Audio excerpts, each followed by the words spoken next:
What's going on, guys? This is the Red Rogue, and I hope you're all doing well today. This video is just a few quick tips on getting Renown, especially for folks who are swapping around between covenants now that most of the restrictions have been lifted.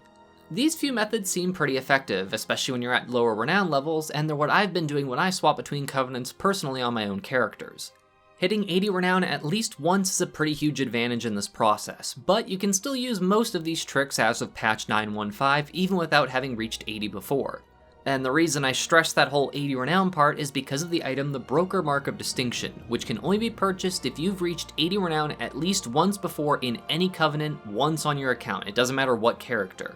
This item immediately sets your Renown to 40 in any covenant that you join and costs a mere 500 gold, as well as being an account-bound item so you can send it to anybody on your account.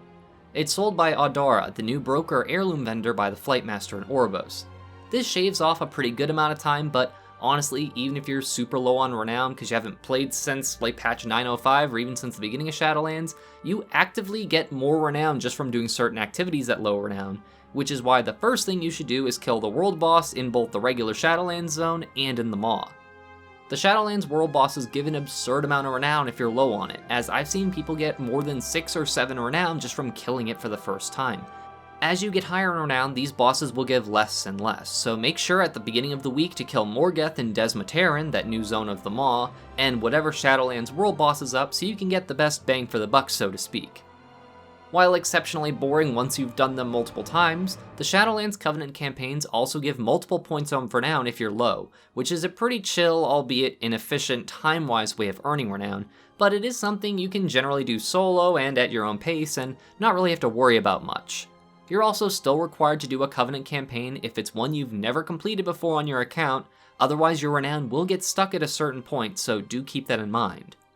If it's a Covenant campaign you've done before previously, then you don't have to do it, but again, it's a pretty easy way to get Renown, and if you're bored, then it might be something to do later at night, or if you just want to do something solo.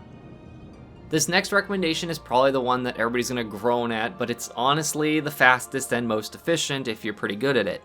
Torghast runs, especially for classes with stealth capabilities, or if you're willing to use stealth potions to skip through floors quickly. Your score and performance has no impact on your chance of earning a Renown when you complete a Torghast run, so literally avoiding enemies and clearing quickly will net you really fast Renown levels. I guess that's the spoiled stealth class in me talking, but yeah, if you can do Torghast pretty quickly, it is probably one of the better ways to reliably earn a lot of Renown per hour.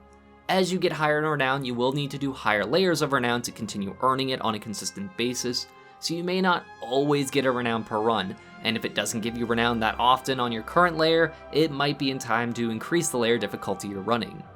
A lot of people do queue up for Torghast in groups too, which may let you tackle things a bit easier if you're a class that has not that great of anima powers, or just doesn't handle doing Torghast very well.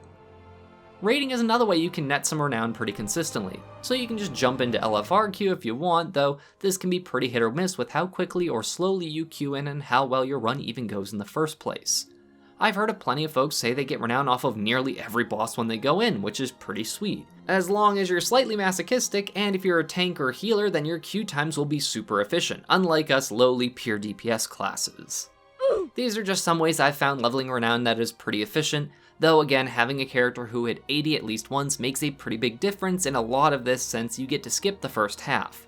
Do keep in mind you get way more Renown if you're at a lower level, so it isn't really a huge loss of time, but shaving off any time from a grind is never a bad thing in my book. I hope this information helps some of you folks who are just getting into max level stuff, and for people who are messing around with covenant swapping and getting to try new things out. If the video does prove handy to you, feel free to leave a like or a comment, as I truly do appreciate all of them and do my best to answer and reply to as many of them as I can without occasionally being a scatterbrain and forgetting some of them. As always, my appreciation and gratitude to all of my viewers and especially my patrons, who all help make these Shiba Shenanigans possible.